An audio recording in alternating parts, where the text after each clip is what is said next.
Hey, how you doing? It's Clayton Teeney from the First Home Buyer Club.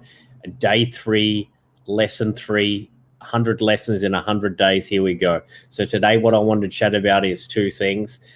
Firstly is same day lending.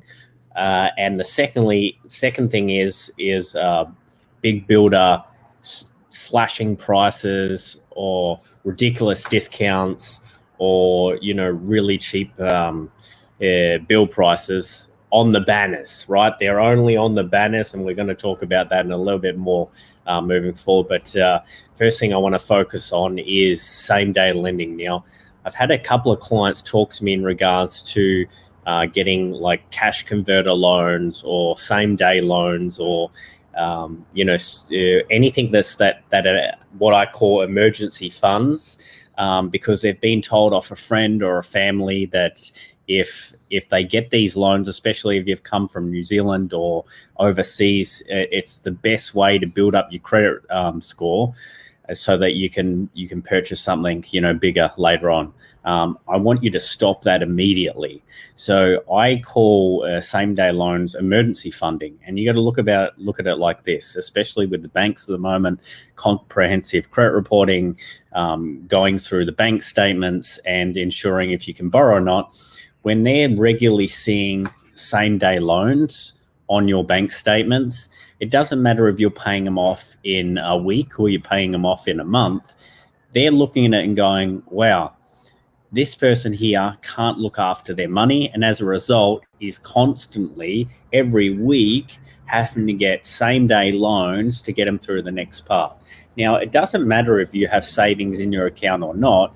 When they constantly see these same-day loans, they're going to start thinking to themselves, you're not good with your money, you can't be trusted with your money, and as soon as we approve you for a home, that you're just going to have to get extra funds every week to get by. So let's recap on that. Same-day lending, do not do it just for a credit reporting. I'd love you not to touch same-day lending, because at the end of the day, it is frowned upon. It isn't looked upon well, and you're going to get it's going to bring down your score significantly lower without even doing anything. The second thing I want to talk about today is the double the grants, $100,000 off, or homes for $120,000 or $140,000. It doesn't exist, right? So firstly, if someone's going to give you an extra $20,000, $30,000, $40,000, $50,000 cash towards your own home, be aware that it's not free money. Like, when do you ever give a random on the street 10, 20, 30, 40 or 50 grand just in the hope that they're going to work with you? One, they're going to build in the price, and two, it's just a fee that you haven't seen yet or haven't been disclosed about that you're going to pay later on.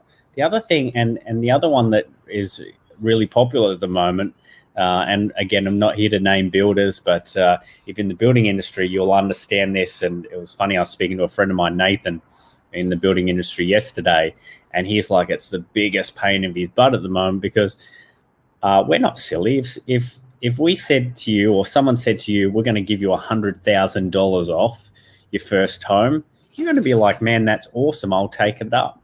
But the reality is, how does someone just disappear or just discount a house $100,000? One, it's overinflated prices, and two, once you realize that everything's not included, and you start adding the tapware, the flooring, the blinds, the turf, the landscaping, the driveway, a lot of the time, especially if it's not a fixed price contract, it's too late by that point.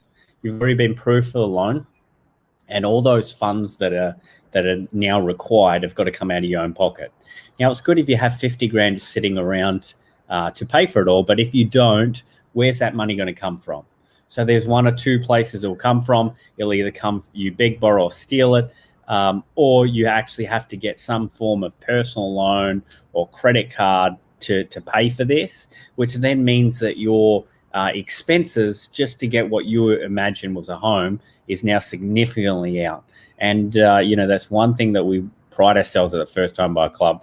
We want you to get in the home and live life on your terms, not get in the home and constantly have to be spending money just to get what you thought was standard in the home. So just to recap, and I'm going to keep it short and sweet. Stop same-day lending, ultimately even zip monies, afterpays, all those short-term lendings. I understand that you might do it on Tuesday and have the cash, but just think, well, I'll keep that money until Thursday or Friday and then just pay for it there.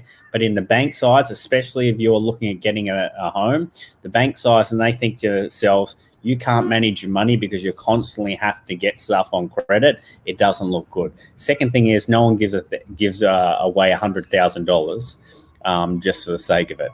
And so just be careful with what you're actually looking into. And that big billboard that's been on the highway for like 12 months, that's not still in date now. So you'll see even get land developers that will do that. They're like, land starting from 120,000. Yeah, that land might have started 120,000 2.5 years ago when that development started, but it's not $120,000 now. And they only had one of those blocks. So don't go, I looked on realestate.com, or I saw the billboard, so they all must be like that. Trust me, if they were all like it, it'd be sold already. It'd be awesome if we could get land that cheap 24/7.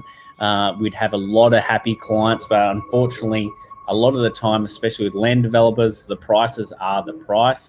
We can negotiate some discounts, especially with infill blocks. We have the most success, but they're not the whole development isn't that one price on the billboard. All right, guys, have a good day. Talk to you soon. Thank you. Bye.